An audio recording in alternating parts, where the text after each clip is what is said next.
So while he waited, he prayed, he fasted, he praised, and he worked well while he waited. That's a key thing. When you're waiting on your call, don't neglect where you're currently at. That's good. Nehemiah kept being the best cupbearer he could be until God opened the door to what he knew he was called to do. When the time came, Nehemiah was ready. God opened the door, and not only was he allowed to go back to Jerusalem, but King Artaxerxes also wrote letters to the governors of all the regions he would be passing through. Those letters instructed the governors to give Nehemiah safe passage.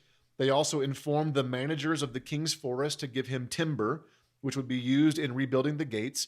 If that wasn't enough, the king also sent along army officers and horsemen to protect him. Holy cow. So what was the end result? Well, I said it this way in the book. Because Nehemiah was willing to wait, God was able to work.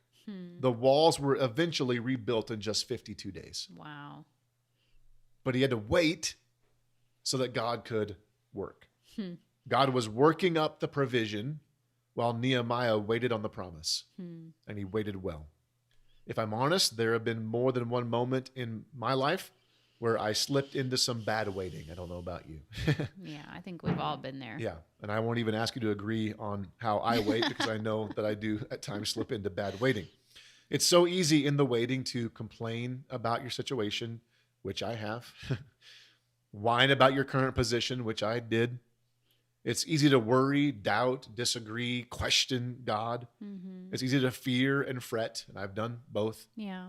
Some people have been so encouraging to us as we're walking through this about our faith to do this, but they haven't seen us in the darkness Yeah.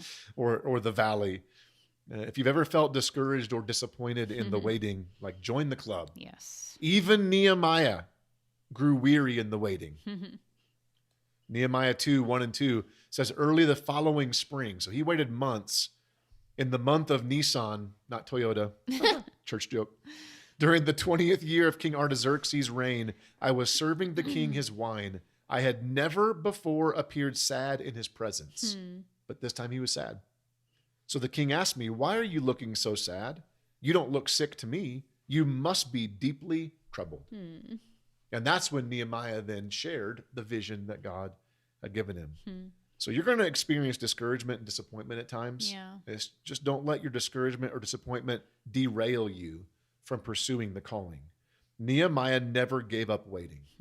In fact, as I said, it was in this moment of sadness that God started to fulfill the purpose that he put into his heart. That's awesome.